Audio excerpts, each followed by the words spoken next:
वही जो ब्रिटिश ऋषि सुनाक है, वो उनके कदमों में आके बैठा है हसीना वाजिद साहिबा के। यहीं पे आप अगर बांग्लादेश को कंपेयर करें तो हसीना वाजिद साहिबा की जो एक गवर्नमेंट है, वो एक अपने 2 टेन्योर मुकम्मल कर चुकी है। किसी भी सुपर पावर के आगे घुटने टेकने की बजाय उनसे, वो कहते हैं ना कि वन ऑन वन डायलॉग्स होते हैं। जिस तरह शेख हसीना साहिबा ने कहा कि अगर आप हम पे सैंक्शंस लगा रहे हैं तो फिर हमें भी जवाब दिया जाए कि ये वहां पे क्यों नहीं हो रहा, ये धांधली हुई है। और आप देख रहे हैं हमारा यूट्यूब चैनल एहसान रिएक्शन विद एहसान। मैं उम्मीद करता हूँ आप जहाँ भी होंगे एंजॉय करते होंगे, मजे में होंगे और फिट फाट होंगे। व्यूअर्स, आज हमारे साथ मौजूद हैं टीवी एंकर अहमद पांदा साहब, बहुत ही अच्छे तज्जियाकार भी हैं। अहमद पांदा साहब, बहुत शुक्रिया आपने एहसान रिएक्शन के लिए अपना कीमती वक्त निकाला। जी एहसान साहब, फर्स्ट ऑफ ऑल आपका बहुत शुक्रिया, आपने मुझे इनवाइट किया अपने इस व्लॉग के अंदर। थैंक यू सो मच जी। शुरू करते हैं जी।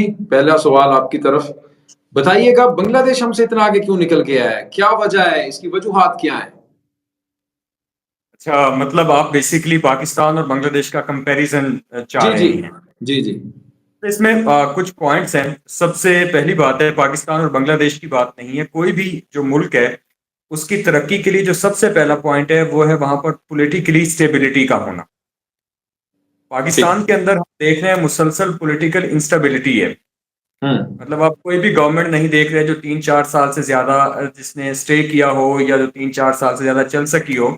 वहीं पे आप अगर बांग्लादेश को कंपेयर करें तो हसीना वाजिद साहिबा की जो एक गवर्नमेंट है, वो एक अपने 2 टेन्योर मुकम्मल कर चुकी है हुँ, ऑलमोस्ट, हुँ। मतलब होते हैं। तो किसी भी मुल्क के अंदर जो मुझे लगता है कि पॉलिटिकल स्टेबिलिटी जब तक नहीं है तो मुल्क तरक्की नहीं कर सकता। कम से कम एक गवर्नमेंट को 10 साल का टेन्योर, जिस तरह से हमारे यहाँ तो ये है कि हम 5-5 साल का टेन्योर है। अगर हम यूरोपियन ठीक। कंट्रीज की बात करें तो वहां पे 4 साल का टेन्योर है उनका। तो 5 साल के कम से कम 2 टेन्योर अगर जब तक एक गवर्नमेंट नहीं करेगी तब तक आप पॉलिटिकली और आप मुआशी तौर पर भी मजबूत नहीं हो सकते। उसके रीजन ये है कि हमारे यहाँ ये होता है कि एक गवर्नमेंट आके कोई भी प्रोजेक्ट स्टार्ट हुँ, करती है, हुँ। 2-3 साल में इसके ऊपर इम्प्लीमेंटेशन स्टार्ट होती हैं। जैसे ही वो प्रोजेक्ट बनने के काबिल होता है या आप उससे कुछ अर्न करने की कोशिश करते हो, इतनी में आपकी जो गवर्नमेंट है वो गिर जाती है, नई गवर्नमेंट आती आती है। बजाय इसके कि आने वाली गवर्नमेंट जो है वो पुराने ही चीज को परसू करे, उन्हीं प्रोजेक्ट्स को आगे लेके चले, वो जी। अपने नाम की तख्तियां लगाने और नए प्रोजेक्ट्स शुरू कर देती है। तो ये ठीक। सबसे बड़ी जो वजह है पाकिस्तान के अंदर, के पाकिस्तान आगे नहीं जा रहा, कि यहाँ पर बहसीयत एक कौम नहीं सोचा जा रहा, यहाँ पे हुँ, हुँ। इंडिविजुअली सोचा जा रहा है। जो भी यहाँ पे हुक्मरान आता है उसकी कोशिश ये होती है कि मैं अपना एक जो तूती बजा लूं, और लेकिन अवाम के बारे में नहीं सोचा जाता। वहीं पे कंपेयर करें अगर बांग्लादेश को, तो हसीना वाजिद साहब को आप देख लें कि अब पूरी दुनिया की बांग्लादेश जो है 31 इकोनॉमी जो है वो 31वीं इकोनॉमी बन चुका है, बड़ी स्ट्रॉन्ग तरीन। जी, जी। तो मेरा पर्सनली ये ख्याल है कि अगर आप चाहते हैं कि पाकिस्तान एक मतलब अच्छी तरह से फले फूले, दूसरे लफ्जों में अगर हम बात कर लें, तो कम से कम यहाँ पर पॉलिटिकली स्टेबिलिटी का होना बहुत जरूरी आपने बड़ा अच्छा पॉइंट उठाया। आप कह रहे हैं कि नेशनल जो पॉलिसी होती है कि एक प्रोजेक्ट है। अगर शहबाज शरीफ साहब की हुकूमत आई है, अगर नेक्स्ट इमरान खान साहब की आती है, तो उनके जो प्रोजेक्ट्स हैं, उनको खत्म नहीं करना चाहिए, उन्हें रोकना नहीं चाहिए, कंटिन्यू करना चाहिए। तो ये नेशनल लेकिन जी, पॉलिसी है जो बांग्लादेश ने जो अपनाई, जिसकी वजह हाँ से जी। आज बांग्लादेश तरक्की की मनाजिल तय कर रहा है। दूसरे सवाल की तरफ बढ़ेंगे, आपसे जानने की कोशिश करेंगे। अहमद साहब, ये बताइएगा, ऋषि सुनाक साहब, उनके साथ मुलाकात हुई है G20 समिट में बांग्लादेशी वज़ीर आज़म की, और जिस तरह से वो मिले हैं, वो तस्वीर भी सोशल मीडिया के ऊपर काफ़ी गर्दिश कर रही है। यकीनन आपने भी वो तस्वीर देखी होगी कि किस हम्म। तरह वो गिरते हुए मिल रहे हैं शेख हसीना को। इस तस्वीर के ऊपर काफ़ी लोगों ने अपनी-अपनी फीडबैक दी है, कमेंट्स दिए हैं। तो आप इसको किस तरह से देखते हैं? अच्छा जी, आपको ये आज से 100 साल पीछे जाएं, यही ग्रेट ब्रिटेन था, बरतानिया था, जी। कि जिसने, तब तो पाकिस्तान और बांग्लादेश आपके 1947 से पहले पीछे अगर हम जाएं तो मतलब बिफोर पार्टीशन पाकिस्तान और बांग्लादेश, तो यही वो लोग थे जिन्होंने न सिर्फ पाकिस्तान और बांग्लादेश को बल्कि पूरे बर्रे सगीर को घुटने टेकने पे मजबूर किया था। हुकूमत अच्छा, की है हमारे ब्रिटिश ने, बिल्कुल। हमारे यहाँ ये चीज है, आज वही जो ब्रिटिश ऋषि सुनाक है, वो उनके कदमों में आके बैठा है हसीना वाजिद साहिबा के। अच्छा, हुँ, इसमें लोगों हुँ। ने ना 2-3 चीजें की। एक तो किसी ठीक। ने ये कहा कि क्योंकि वो उनकी एज ज्यादा है, इसलिए उनके जी। एहतराम में वो जाके उनके घुटनों को हाथ लगा के मिले। अच्छा, इस चीज में हम्म। भी कोई बैद नहीं है कि एहतराम करना चाहिए उनका। दूसरी हम्म। बात ये है भाईजान कि जब कोई मुल्क तरक्की कर रहा होगा, जब आपको वहां से कोई बेनिफिट आता नजर आएगा, तो डेफिनेटली आप उनको किसी और तरह से ट्रीट करोगे। एक मुल्क है, दो मुल्क हैं जो मतलब जो आज़ाद हुए, फिर उनके आपस में मतलब एक 1971 की अगर बात करें तो आपकी पार्टीशन होगी, बांग्लादेश बन गया पाकिस्तान, मशरकी और मगरबी पाकिस्तान। तो एक मुल्क ऐसा है कि जो कहीं से डोनेशन के लिए जाता है तो उनको डोनेशन नहीं दी जाती। दूसरा मुल्क वो है जिसका सरबराह बैठा है G20 में। ठीक है, आप ये हम्म। देखिए कि बांग्लादेश वहां पे मौजूद था, पाकिस्तान वहां पे मौजूद नहीं था। जी जी। उसके सरबराह को आके वो एक जो मोस्ट पावरफुल कंट्री है उसका जो एक वहां पे रिप्रेजेंटेटिव है, वो आके उनके कदमों में बैठ रहा है, क्योंकि उनको नजर आ रहा है, साथ ही बेनिफिट्स नजर आ रहे हैं कि इनकी इकोनॉमी स्ट्रांग है। ये अगर इनके साथ गिव एंड टेक की भी कोई पॉलिसी होगी तो हम अच्छा ट्रेड कर सकते हैं, कल को इनसे अच्छे हम्म। बेनिफिट्स दे सकते हैं। तो मुझे ये रीजन समझ आया है कि हमेशा ताकतवर को सलाम होता है, चाहे उस ताकतवर से कोई बड़ा ताकतवर हो।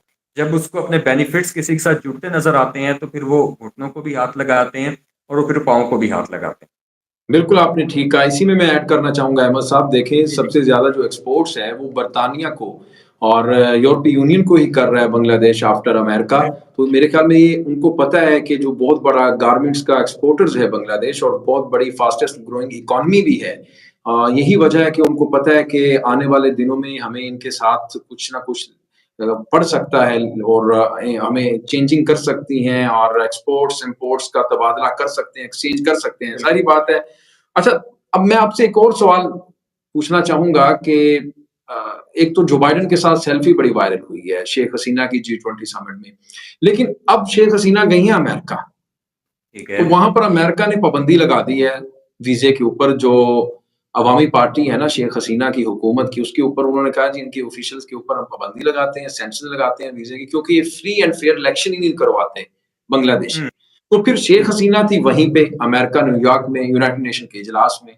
तो उन्होंने वहीं पे ही थ्रेट कर दिया अमेरिका को, कहा ठीक है, फिर हम भी आपसे सवाल करेंगे कि जो बाइडेन और ट्रंप का जो इलेक्शन हुआ था, उसमें भी ठीक है। रिगिंग हुई है, धांधली हुई है, तो हमें उसका जवाब भी दिया जाए। हम हम्म। अपने स्टांस से, अपने मौक़िफ़ से, स्टैंड से पीछे नहीं हटेंगे। यानी ये हिस्ट्री में बांग्लादेश की फर्स्ट टाइम ऐसा हो रहा है, कोई अमेरिका में बैठकर अमेरिका को ललकार रहा है, थ्रेट कर हम्म। रहा है। इस पर आप क्या कहेंगे? अच्छा जी, जो मुहज़्ज़ब मुआशरे होते हैं या जिनको कहें कि जो गैरतमंद मुआशरे होते हैं, वो बजाय जी। डरने के या किसी भी सुपर पावर के आगे घुटने टेकने की बजाय उनसे, वो कहते हैं ना कि वन ऑन वन डायलॉग्स होते हैं। जिस तरह शेख हसीना साहिबा ने कहा कि अगर आप हम पे सैंक्शंस लगा रहे हैं तो फिर हमें भी जवाब दिया जाए कि ये वहां पे क्यों नहीं हो रहा, ये धांधली हुई है। हुँ। फिर कुछ दिन पहले अगर आपको याद होगी, इस चीज में एक ऐड ऑन करता हूं कि ईरान ने अमेरिका के 5 कैदी छोड़े थे और उनसे आई थिंक $5 बिलियन जो थे वो उसके बदले में लिए थे कि आप हमें दें, उसके बाद हम आपके कैदी छोड़ेंगे। और ईरान वो मुल्क है जिसके ऊपर इक्तसादी पाबंदियां बहुत ज्यादा। अगर वो बैठ के इस तरह से वन ऑन वन बात कर सकता है तो भाईजान ये तो एक पूरी दुनिया की 31वीं बड़ी मईशत बन चुकी है जो अब आगे फ्लरिश कर रही है। अभी इसी चीज को, अगर जो बरतानिया वाली चीज है उसी को हम इधर टिल्ट कर लें, तो अमेरिका का एक वतीरा रहा है शुरू से कि कोई ताकतवर है तो उसके सामने घुटने टेक दो। घुटने टेकने से मुराद है कि कंप्रोमाइज्ड हो जाओ। लेकिन अगर हुँ। कोई आपको लगता है कि आपसे वो वीक है तो उसके ऊपर चढ़ाई कर दो। अब बज़ाहिर तो जो बाइडेन के साथ सेल्फी आई उसके बड़े अच्छे तासुरात भी गए और ये भी चीज़ें सामने आई कि आने वाले दिनों में कोई अमेरिका और बांग्लादेश जो है वो कोई एक जॉइंट वेंचर करने वाला है, कोई प्रोजेक्ट करने वाला है। दूसरी जानिब अब ये जिस तरह से आप तस्करा कर रहे हैं, पाबंदियां लगा दी गई हैं, तो इस पे भी एक ज़बरदस्त उनकी चीज़ थी कि अगर आप हम पे सैंक्शंस लगा रहे हैं वो भी इस बात के ऊपर कि वो हमारा एक निजी, एक अपने मुल्क का ताल्लुक है। आपके जी। साथ तो हमने ट्रेड करना है ना, हमारा वो एक जाती, नो डाउट कि अमेरिका का भी यहाँ पे कंसर्न है कि ये आपके जितने भी गोरे हैं ये इस चीज़ को मद्देनज़र रखते हैं कि कौन सी हुकूमत आने वाली है, उसका टेन्योर क्या होगा, वो कितनी मजबूत होगी, ताकि हम अपना प्रोजेक्ट स्टार्ट करें तो वो कहीं हुँ। फंस ना जाए या उससे बजाय हम रेवेन्यू जनरेट करने के जो हमारी इन्वेस्टमेंट है वो डूब ना जाए। तो मुझे लगता है कि शायद उस तनाजुर में ये सवाल किया गया हो कि अगर आप लोग इलेक्शन क्यों नहीं करवा रहे या कब तक नहीं करवा रहे। Maybe they want their clarities लेकिन ये जो आगे से जवाब था ये बड़ा जबरदस्त था। ये एक मैसेज था क्लियर कट कि भाई अगर आप इस तरह की बात कर रहे हो तो आपके साथ कोई भी अगर चीज होगी तो वो बराबरी के लेवल पे होगी। आप हमसे ठीक। इस चीज की डिमांड करते हो तो हम कोई इस तरह से नहीं बैठे कि जी आप जो हम पे हुक्म सादिर करेंगे, जो पाबंदी लगाएंगे, हम उसको कबूल कर लेंगे और फिर आपके सामने घुटने टेक देंगे। उन्होंने कहा कि नहीं, क्योंकि ये खुददार मुल्कों की ये निशानी है। उन्होंने कहा कि अगर आप हमसे जवाब मांगेंगे हम आपसे भी जवाब मांगेंगे और फिर जो बातें हैं, जो एग्रीमेंट्स हैं, जो चीजें हैं, वो बराबरी की सतह पे। ठीक, बहुत शुक्रिया अहमद पांदा साहब, आपने अपना कीमती वक्त एहसान रिएक्शन फैमिली को दिया। व्यूअर्स, हमारे साथ मौजूद थे पाकिस्तान के टीवी एंकर अहमद पांदा साहब, जो अपना कीमती तज्जिया पेश कर रहे थे। आपको इनके एनालिसिस से कितना इत्तेफाक है, तो वो आप फीडबैक ही दीजिएगा, बताइएगा कमेंट सेक्शन में जाके। इंशाल्लाह नेक्स्ट वीडियो में आपके साथ एक बार फिर मुलाकात होगी। तब तक के लिए अल्लाह हाफ़िज़।